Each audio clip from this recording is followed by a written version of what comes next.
두아디라 교회의 사자에게 편지하라. 그 눈이 불꽃 같고 그 발이 빛난 주석과 같은 하나님의 아들이 이르시되 내가 내 사업과 사랑과 믿음과 섬김과 인내를 아노니 내 나중 행위가 처음 것보다 많도다. 그러나 내게 책망할 일이 있노라. 자칭 선지자라 하는 여자 이세벨을 내가 용납함이니 그가 내 종들을 가르쳐 꾀어 행음하게 하고 우상의 제물을 먹게 하는도다. 오늘은 교회 회복을 위한 7교회 시리즈 4번째 시간, 우리 두아디라 교회에 대해서 함께 살피겠습니다. 이제 정확히 7개니까 이제 오늘 딱 중간 4번째 시간은 딱 중간 시간인데요. 자, 이제 조금 익숙해졌을 거라고 생각이 듭니다. 따라할까요? 에서버, 두사빌라. 자, 에서버는 뭐라고요? 에베소 교회, 서머나 교회, 버가모 교회, 그리고 두사빌라는 두아디라, 사대, 빌라델비아, 라오디게아입니다.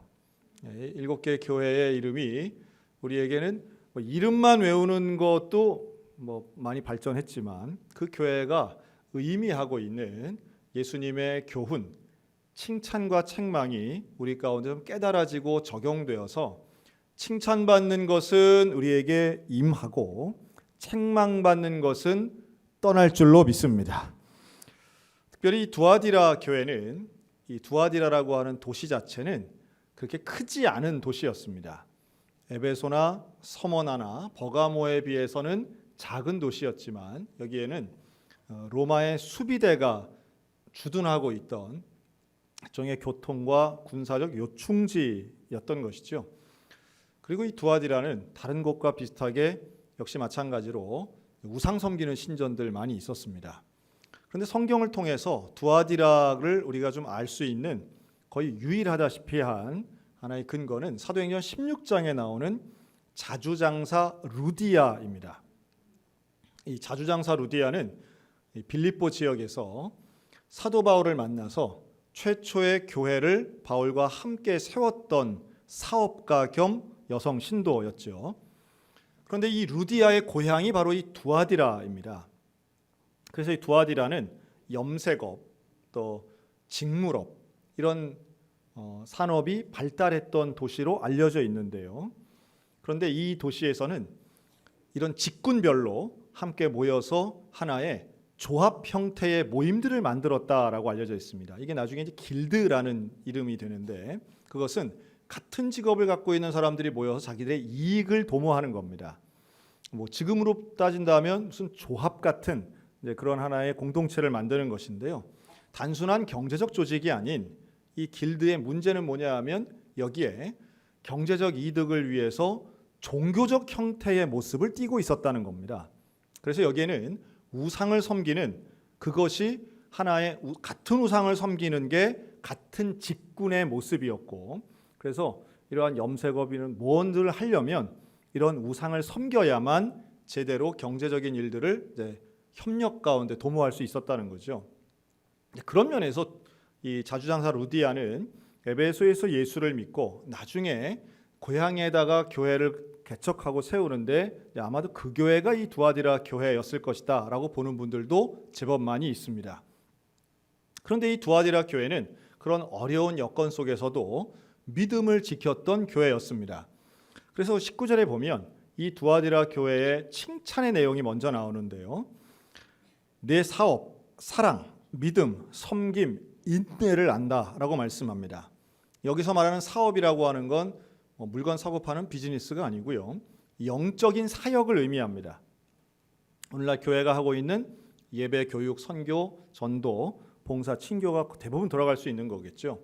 이렇게 교회로서 해야 할 여러 가지 영적 사역들을 잘하는 교회였고, 또 교인들끼리 주님의 사랑을 나누는 교회, 실제적인 믿음의 행위가 있는 교회, 가난한 자들을 구제하는 섬김이 있고 고난 앞에서도 예수를 바라보는 인내가 있었던 교회가 이 두아디라 교회였습니다. 칭찬이 상당히 포괄적이고 그리고 범주가 상당히 넓습니다. 그리고 결정적으로 이 두아디라 교회는 나중 행위가 처음 것보다 많은 교회였습니다. 에베소 교회하고 조금 비교가 되죠.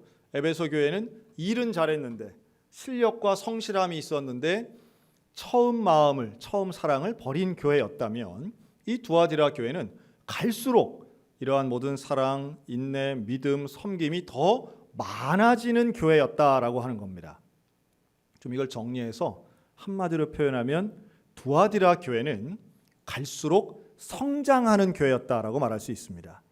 그 성장은 규모적 성장이었습니다. 사역의 규모가 커지는 거죠. 오늘날에도 하나의 교회를 평가할 때 우리가 이런 평가를 많이 합니다. 특정한 교회가 예를 들어 이제 역사가 한 10년 됐다라고 하면 그 교회의 10년 역사를 가장 짧게 설명하면서도 가장 효과적으로 전달하는 방법으로 쓰는 게 10년 전에는 10명이던 교회가 10년 후에는 1000명이 됐습니다. 그럼 그 교회는 성공한 교회예요? 실패한 교회예요? 어마어마한 성공이라고 평가하는 그 기준을 지금 우리 한국교회 아주 일반적으로 사용하고 있습니다. 근데 만약에 저희가 10년 전에 개척할 때는 저희가 한 20명으로 시작했는데 10년 된 지금은 12명이 됐습니다. 근데 우리 12명이 참 신실하고 행복하게 신앙생활 잘하고 있습니다. 그러면 들으면서 뭐라 그래요? 게으르구만, 실패했구만, 이런 판단을 일반적으로 하는 것이 사실상 우리 한국 교회의 이루고 있는 교회 지도자들의 어떤 평가 기준이었던 것 같아요. 교회는 끊임없이 성장해야 되고 성장할 수 있다고 최근까지도 그렇게 믿어왔던 것이죠. 그러나 정말 그런가? 정말 교회는 성장해야만 하는가? 또 성장해야만 온전한 교회라고 볼 수 있는가? 라고 하는 것을 이 두아디라 교회를 통해서 우리는 점검해 볼 수 있습니다. 그 점검의 지점은 두아디라 교회는 끊임없이 계속 성장한 것처럼 보이고 사역도 커지고 그리고 그것이 칭찬받았어요. 여러분, 저는 성장한 게 나쁘다는 말씀을 드리는 건 절대로 아닙니다. 성장하는 것은 분명히 하나님의 특별한 은혜와 함께 공동체에 탁월한 노력이 있을 때만 가능한 일이라고 저는 보기 때문에 성장하는 것 자체는 참 귀한 하나님의 은혜입니다. 이건 조금 속되게 얘기하면 자랑할 만도 한 일입니다. 본받을 만한 일이기도 하고요. 그러나 성장 자체만이 교회의 목적은 결코 아니라는 거예요. 두아디라 교회를 향한 하나님의 평가는 그거 자체는 괜찮았는데, 성장한 건 잘했는데, 규모를 키운 건 잘했는데, 문제는 뭐냐 하면 너희가 책망받을 것이 있다는 거예요. 그리고 그 책망은 놀랍게도 여자 이세벨을 용납함이 너희가 책망받아야 될 이유다라고 말합니다. 자, 이 여자 이세벨이 들어와서 뭘 했느냐? 내 종들을 가르치고 꾀어서 행음하게 하고 우상의 제물을 먹게 했다. 아주 충격적인 이야기입니다. 이 여자 이세벨이 어떤 존재인가도 궁금하지만, 아니 본명은 아닐지라도 여성이라는 거하고 한 명이라는 건 분명해요. 사람 하나가 들어와 가지고 교회를 우상 섬기는 대로 만들었다는 거예요. 또 교회의 종들을, 교회 지도자가 됐건 교회 성도들이 됐건 이 사람들을 가르쳤다는 것도 놀랍지만 꿰어내어서 행음하게 합니다. 죄를 짓게 하고 그리고 우상을 섬기게 해서 교회의 본질 자체를 훼손시킨 일이에요. 그래서 책망받게 됩니다. 자, 칭찬받는 것도 중요하지만 결국 이 7교회에 보낸 편지의 본질은 책망받음에 있습니다. 이 책망받음의 내용을 우리가 잘 묵상하고 깨달아서 우리의 인생에는, 우리 교회에는, 우리의 신앙생활에는 이러한 책망받을 일이 없도록 분별하는 것, 이게 참 중요한 부분이죠. 먼저 이 이세벨이라고 하는 존재를 한번 생각해 보면, 이세벨은 구약에 나오는 여왕의 이름입니다. 북이스라엘의 왕 아합의 아내였습니다. 여러분, 수요일 날 나오시는 분들은 열왕기서가 끝나고 지금 역대서를 하는데요. 이 이스라엘의 전체 역사 중에 제일 나쁘게 묘사되는 여성들이 있습니다. 물론 남성들도 나쁘게 묘사되는 사람들이 있고요. 악한 사람이 숫자로만 본다면 남성이 훨씬 더 많지만 그건 남성 중심의 역사들이 주로 쓰여져서 그렇고요. 그런데 여성 중에 정말 나쁜 사람으로 표현되는 몇 사람이 있는데 그 중에 하나가 이 이세벨입니다. 아주 그냥 악녀 중에 악녀입니다. 도대체가 변화가 안 돼요. 그리고 그 악랄함이 모두를 압도하고 있습니다. 근데 또 하나의 악녀가 있습니다. 이 아달랴라고 하는 여성인데요. 이 여성은 이스라엘 성경 역사 전체를 통틀어서 유일한 여왕이었습니다. 유일한 여왕. 그런데도 우리가 아달랴를 잘 몰라요. 왜 모르느냐 하면 그가 여왕으로 공식적으로 성경이 잘 인정하지 않기 때문입니다. 그런데 더더군다나 그가 남유다에서 남편인 왕이 죽고 아들들이 뻘인 왕자들을 다 죽여서 자기가 여왕을 하거든요. 정말 이 여인도 악한 여성인데, 자, 제가 문제를 하나 드립니다. 이 이세벨하고 아달랴의 관계는 뭘까요? 이 둘은 어머니와 딸입니다. 몰랐던 분들은 수요일 날 시간을 많이 좀 내보시기 바랍니다. 수요일 저녁에 오시는 분은 이거 잘 압니다. 근데 이 두 모녀가 이스라엘 역사에 미친 영향이 지대합니다.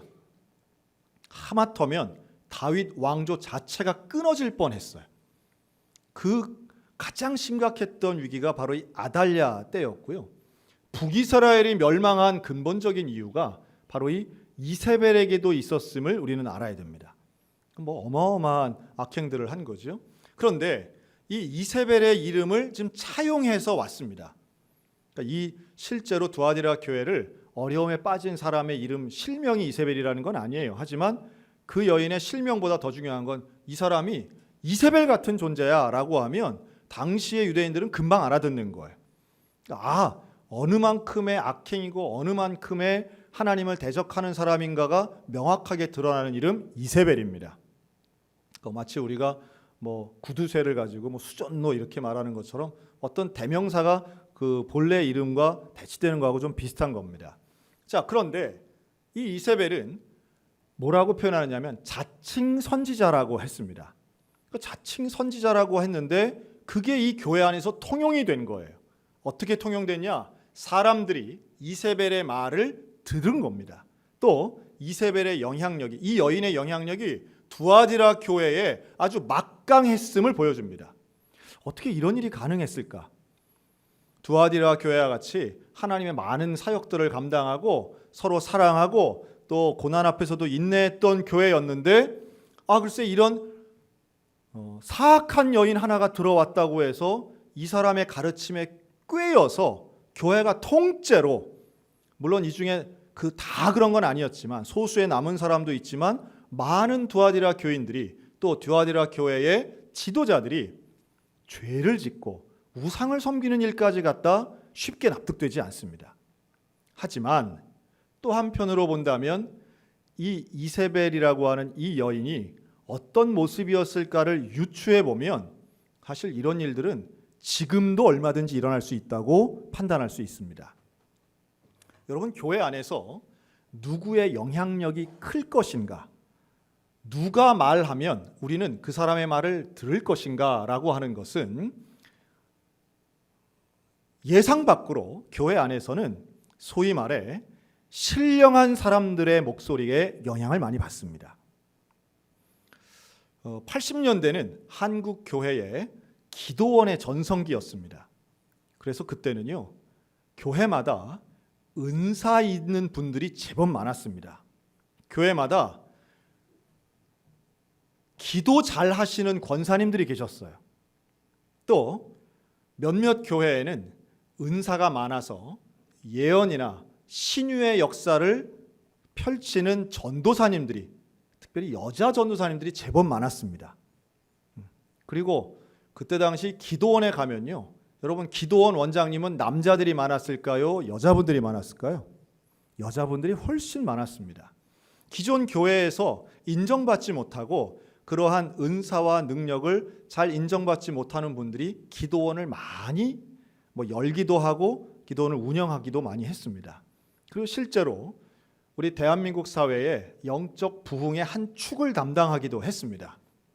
그러나 문제는 뭐였느냐 하면 그렇게 은사와 기적을 일으키시는 분들의 말이 영향력이 있으면 옳은 말이면 상관이 없는데 그 말이 틀린 말일 경우에는 교회에 큰 상처를 주곤 했다는 거예요.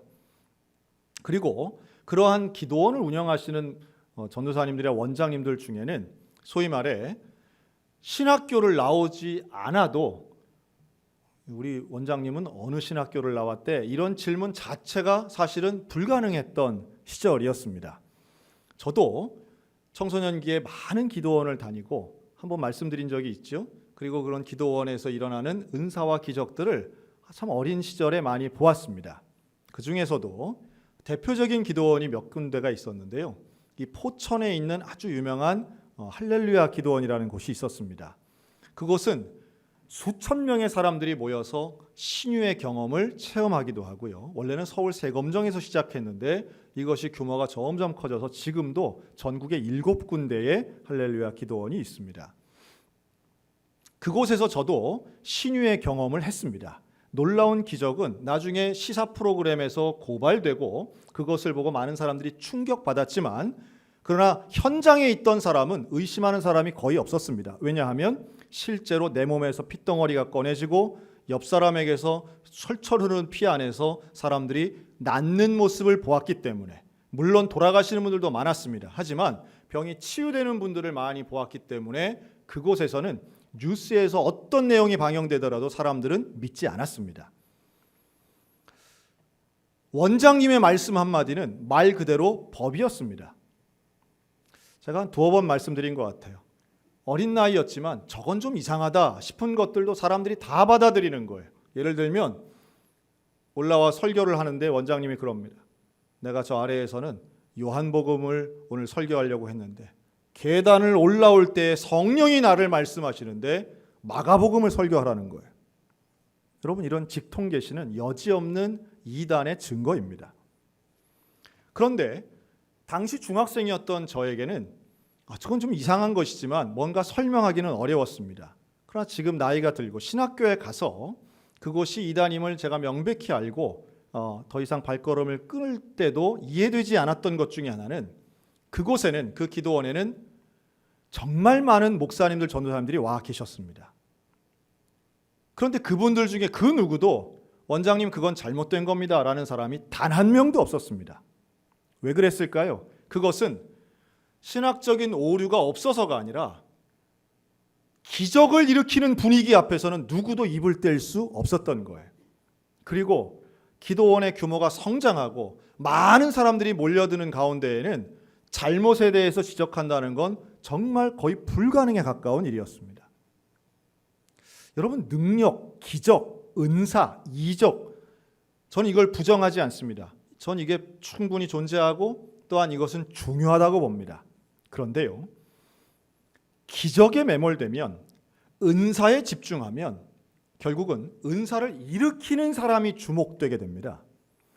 은사의 근본은 하나님이 주시는 선물이신데 은사의 근본되는 하나님이 아닌 은사의 통로가 되는 사람에게 주목될 경우들이 많습니다. 그래서 그 사람의 말, 그 사람의 지도, 이것이 절대적인 게 되면 결국 교회가 이단이 되는 건 순식간이고 공동체가 무너지는 것도 순식간에 일어날 수 있습니다. 저는 그리고 그곳을 끊었지만 다니지 않고 다른 기도원들도 신학교에 들어가면서부터는 기도원을 다니지 않았습니다. 사실은 제가 모시고 우리 교인들과 함께 기도하러 가긴 갔지만 어떤 원장님들을 통해 기도받는 일들은 그 이후엔 없었습니다. 왜냐하면 그것에 대한 분별력이 필요하기 때문인데요. 나중에 있는 일이지만 그러한 언론 보도와는 상관없이 사실은 그 유명했던 기도원이 가라앉고 침체가 되고 무너진 결정적인 계기는 결국 신학의 문제가 아닌 운영의 문제였고 그 운영 안에서 형제들끼리 재산 다툼이 일어나고 그리고 고소고발이 일어나면서 그 기도원은 막을 내리게 됩니다. 물론 지금도 재산이 남아있고 여전히 산발적인 집회를 하기는 하지만 예전과 같은 명성이나 사람들의 신뢰는 이미 떠나버린 이후입니다. 하나님의 영광을 가리는 것에는 사실은 기적은 하나의 요소일 수는 있지만 본질이 아니라는 걸 우리가 잘 알고 있습니다. 그럼에도 불구하고 사람들은 기적의 도구가 되는 사람의 말을 절대시하고 싶어하는 경향이 있는데, 이 이세벨이라고 하는 이 여인의 행동과 가르침, 그리고 이 여인을 통해서 일어나는 능력은 결국 두아디라 교인들의 마음을 사로잡았을 것이라고 보여집니다. 그리고 한 단계 한 단계 변화되어 이 사악한 여인의 말에 교인들이 넘어가게 되고, 그리고 결국은 교회가 타락하는 지경까지 가게 된 것이죠. 여기에는 음란함이 있습니다. 저는 이 음란함이 두 가지가 있다고 보는데, 영적인 음란함과 육적인 음란함입니다. 영적인 음란함은 지금 말씀드린 것처럼 결국은 우상을 섬기게 되는 잘못된 길로 가는 이적중심, 은사중심주의의 함정에 빠질 수 있는 것이고요. 또 하나, 육적인 음란함은 개인과 가정과 공동체를 파괴해 버립니다. 20세기도 마찬가지지만 21세기에 들어서도 한국 교회를 무너뜨리고 있는 가장 중요한 요소 중에 하나가 교회의 지도자들이 성적인 범죄에 빠지는 것입니다. 여러분, 이것은 비단 기존의 교회뿐만이 아니라 이단들도 마찬가지입니다. 여러분, 이단 교회의 내부 분열이 일어날 때는 재산에 대한 싸움과 함께 교주격인 대표의 성적인 문제가 항상 대두되곤 합니다. 미투 운동이 일어난 다음에 교회 내부에서도 이런 성적인 피해자들이 이단도 또 기존 교회에도 많이 일어나면서 지도자들에 대한 신뢰가 완전히 땅에 추락하고 그 지도자의 절대적 권위가 떨어지면서 이단 교회들도 무너지는 모습들을 봅니다. 마찬가지죠. 이 성적인 유혹 앞에선, 특별히 음란함 앞에서는 그 누구도 자신할 수 없습니다. 여러분, 저나 여러분이나 천사가 아닙니다. 우리는 유혹 앞에 언제나 흔들릴 수 있는 존재들임을 깨닫고, 우리는 이런 음란함의 유혹을 결연히 물리칠 수 있는 하나님의 은혜를 구해야만 합니다. 지난 2017년, 15년이었죠. 2000년대 중반을 지나면서 우리나라에 좀 많은 변화가 일어난 것 중에 하나가, 여러분, 간통죄가 폐지가 된 일이 있습니다. 근데 그 간통죄 폐지에서 대법원이 결국은 이런 결정을 내렸는데요. 그때 나왔던 그 결정문의 내용이 이런 게 있습니다.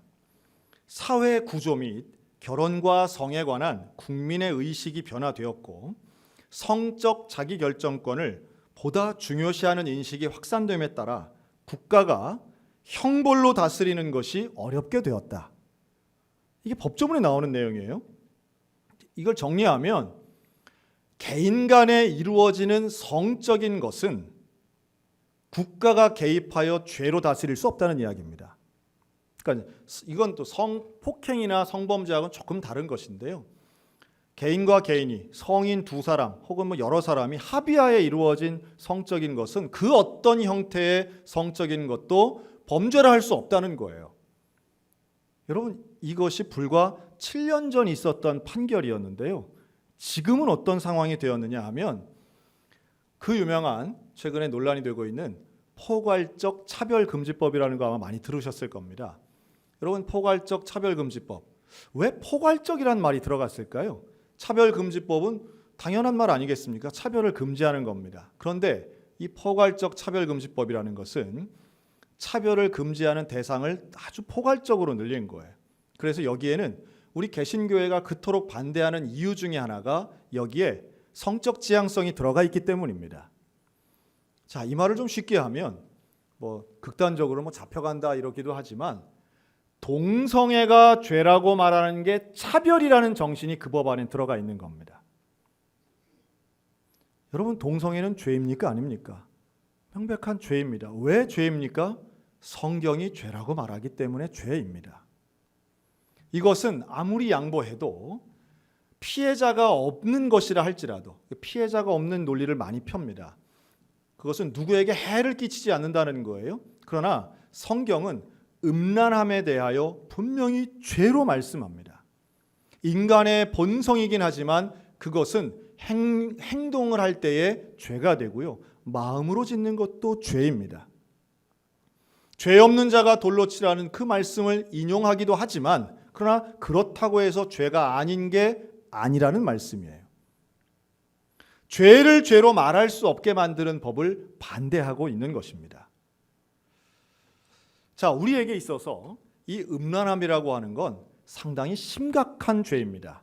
음란함은 아까 말씀드린 이 법조문에 나와 있는 것처럼 결국 결혼과 성에 대한 국민의 의식을 변화시키게 됩니다.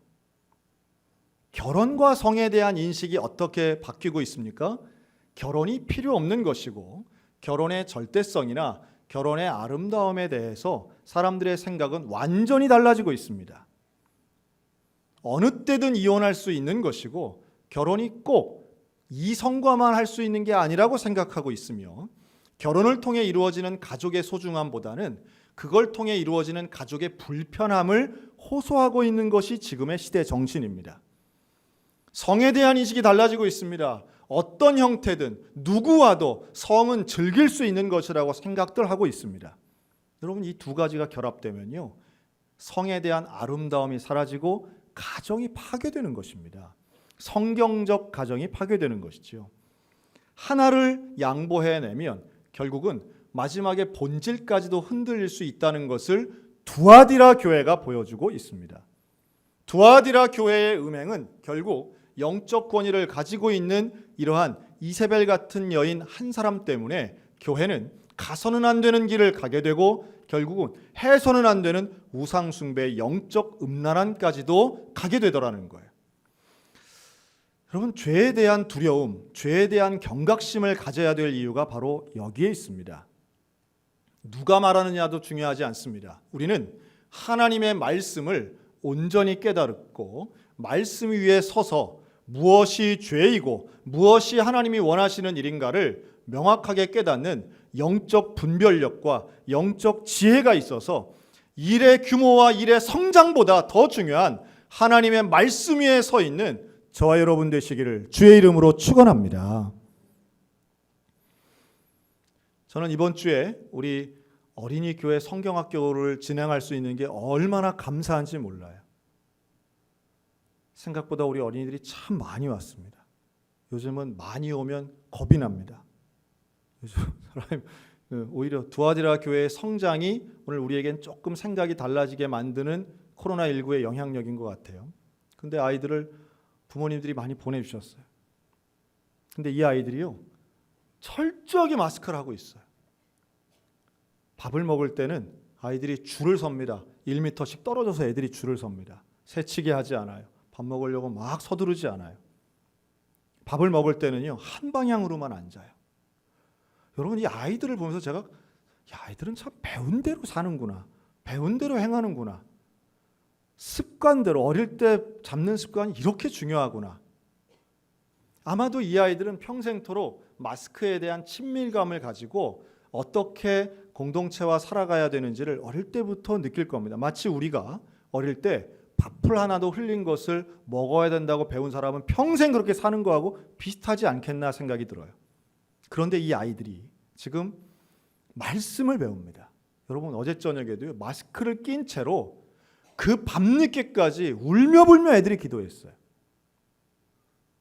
아이들이 설교를 듣는데 그 긴 시간 동안 듣는데도 아이들이, 물론 지루해하는 아이들도 있었지만 그런 가운데 은혜를 받더라는 거예요.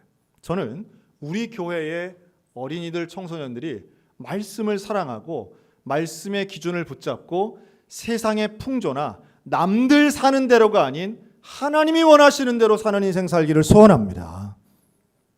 그러기 위해서는 말씀을 알아야 되지 않겠습니까? 말씀을 읽는 생활이 돼야 돼요.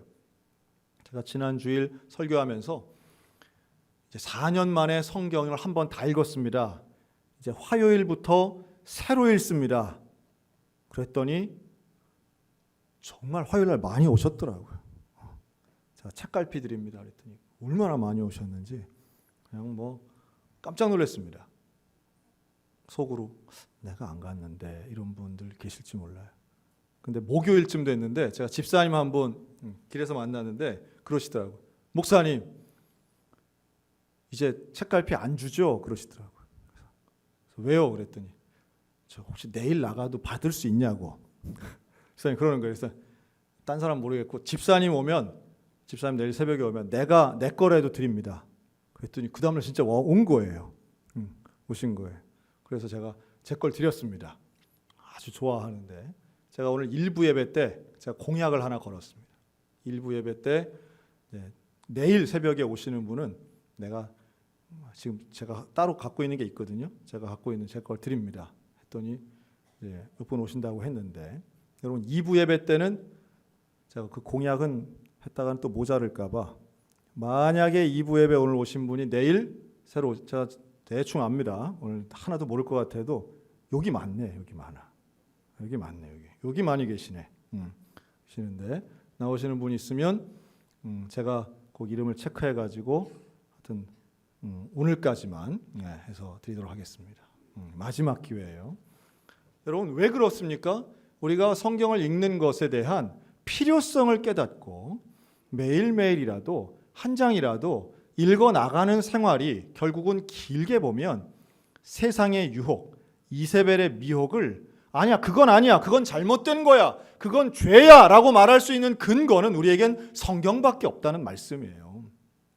두아디라 교회가 일은 잘했는데, 일은 더 많이 했는데, 규모는 커졌는데, 성장은 했는데 결국 말씀의 분별력에서 이세벨에게 진 겁니다. 넘어간 거예요. 우상을 섬긴다는 게 말이 됩니까? 그러나 결국은 그러한 변질이 두아디라 교회에 있었던 겁니다. 여러분 우리라고 누가 큰 소리 칠 수 있겠습니까? 나의 신앙이 10년 후에, 내 자녀의 신앙이 10년 후에, 20년 후에 지금보다 더 믿음의 깊이가 성장하겠느냐, 아니면 뭔가 일은 하는 것 같은데 하나님과의 거리는 더 멀어지고 세상과의 거리가 더 가까워진다면 그것은 두아디라 교회의 책망과 똑같은 일이 벌어지는 겁니다. 오늘 우리에게 영적인 분별력을 가지고 하나님 앞에 끝까지 소수가 될지언정 거룩함의 능력을 유지하는 믿음의 성도들 되시기를 주의 이름으로 축원합니다. 한번 따라할까요? 성령의 능력보다 성령님을 사모하자. 한 번만 더요. 하나님의 기적보다 하나님을 원하자. 여러분 우상은 우리에게 풍요와 번영을 약속하지만 우상은 우리하고 영원히 같이 가는 게 아니에요. 우리는 하나님의 기적을 사모할 때가 분명히 있습니다. 성령의 능력을 위해서 기도할 때도 분명히 있습니다. 하지만 그것보다 더 중요한 건 성령님을 원해야 되는 것이고 하나님과 동행하는 것을 원해야 되는 거예요.